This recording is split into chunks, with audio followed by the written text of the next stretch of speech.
शिक्षक शिक्षिकाएं, अभिभावक तथा मेरे सहपाठी को नमस्कार। मैं अंकित कुमार, जो मेरा आज का विषय है आरक्षण सामाजिक न्याय, इसके पक्ष में बोलूंगा।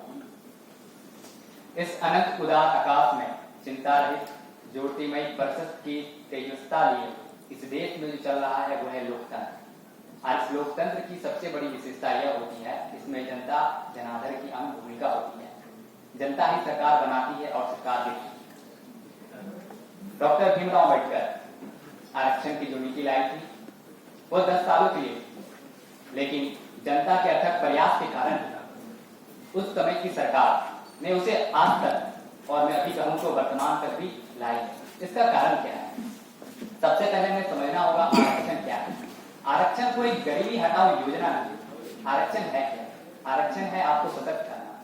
जो वर्षों से आदिकाल से लेकर जो दलित समाज को शोषित हो रहा है, उनके ऊपर अत्याचार, चाहे मुंशी प्रेमचंद की कहानी में देखे, इन अत्याचारों के कारण वो समाज आज भी दबे कुचले की स्थिति में जी रहे हैं। जब मैं कहीं जाता हूं तो कोई हमसे नाम पूछता है, तुम्हारा नाम क्या है? तो मैं यही नाम बोलता, मेरा नाम अंकित है। तो पूरा नाम क्या है? तो इस विचारधारा को जो कि पूरा नाम क्या है जानने की उत्सुक रहते हैं। तो क्या जाति व्यवस्था आज भी नहीं बनी हुई है? क्या आज भी हमारे समाज में दलितों का दमन नहीं हो रहा है? हो रहा है, सूक्ष्म तरीके से देखे तो हो रहा है। जाति व्यवस्था पूरी तरह गायब नहीं हुई, इसलिए आज भी आरक्षण प्रासंगिक बनी हुई है। मैं एक केस स्टडी देख रहा था, सुनील कुमार चंद्रता एक IAS ऑफिसर है। वो दलित समुदाय से है। जब वो IAS बने, अपने गांव में जब उनकी शादी हुई तो वो घोड़ी से एक रीति रिवाज होती है उच्च लोगों के लिए, तो वो सोचे इस परंपरा को मैं भी तोड़ूं, तो घोड़ी पे बैठे। तो वहां देखा गया कि जो कुछ उच्च जाति के तथाकथित लोग थे उन पर पथराव किए। तो आप बता सकते हैं कि IAS ऑफिसर को एक समाज के कुछ लोग उनकी जाति की वजह से उन पर पथराव कर, तो उनकी आज भारत की सोच देख सकते हैं। भारत की नहीं, कुछ तथाकथित लोगों की, इस भारत देश की जो सांस्कृतिक विरासत है उस पर एक धब्बा लगा।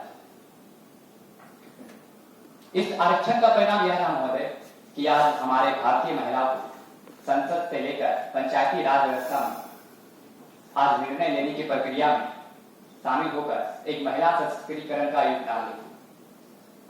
आज भले ही भारत में 1-2 बेटी मरमू है, लेकिन लाखों आदिवासी महिला आज राष्ट्रपति बनने का स्वप्न देख रही है, सिर्फ उनके कारण। आज भारत में बाहरी शक्तियां जो भारत को तोड़ने का प्रयास कर रही है जाति का आधार, जानते हैं वो क्यों नहीं सफल हो रही है? इसका कारण है आरक्षण। आज सभी जातियों को अधिकार आरक्षण की व्यवस्था मिली है, जिसके कारण हमें लगता है कि हमारे देश में हमारी सरकार हमारे लिए काम कर रही है। इस कारण आज कुछ चाचा देश इस देश को तोड़ने का प्रयास में असफल हो रही है। आज भारत की बेटियां जो शोषित समाज से आ रही है, ऑपरेशन 2.0 जैसी, ऑपरेशन सिंधु 2.0 जैसी परिस्थितियों में अपने को पायलट बनने का सपना देख रही है। इस आरक्षण के कारण आज मनु भंडारी की कहानी थी महाभोज, उसमें दिखाया गया किस तरह दलित समुदायों का दमन हो रहा है। आज की राजनीति इस हथियार नहीं है आरक्षण को। आज की राजनीति, उस समय की हम राजनीति देखें इंदिरा गांधी के शासनकाल में, उन्होंने जो लखनऊ में दलितों के संग उनका आग जला गया था, उनके लिए वो वहां गई। तो हम ये समझ सकते हैं कि आरक्षण की व्यवस्था संविधान में एक शब्दकोश मात्र बनकर नहीं रह गई है, बल्कि इस शब्दकोश ही पड़े। एक मिनट और, इसके कारण क्या हुआ? आज हमारे किसी देश में आप देख सकते हैं संविधान में बातें तो बड़ी बड़ी कही गई है, लेकिन कार्य क्या होता है? लेकिन भारतीय संविधान ऐसी है, भारत की राजनीति ऐसी है कि जहां समानता, सामाजिक न्याय सिर्फ एक किताब के पन्नों पर सीमित न रहकर इसका व्यवहार कहीं व्यवहारिक रूप से भी स्वीकार है। और व्यवहार में हमारी राजनीति पार्टी सभी को समान अधिकार दे रही है। राजनीतिक हथियार क्या है, मैं ये समझ नहीं पा रहा हूं। भारत में अगर कोई सरकार बनाएगा तो किसी एक जाति को आधार बनाकर तो बना नहीं सकता। उन्हें सभी लोगों का मत चाहिए।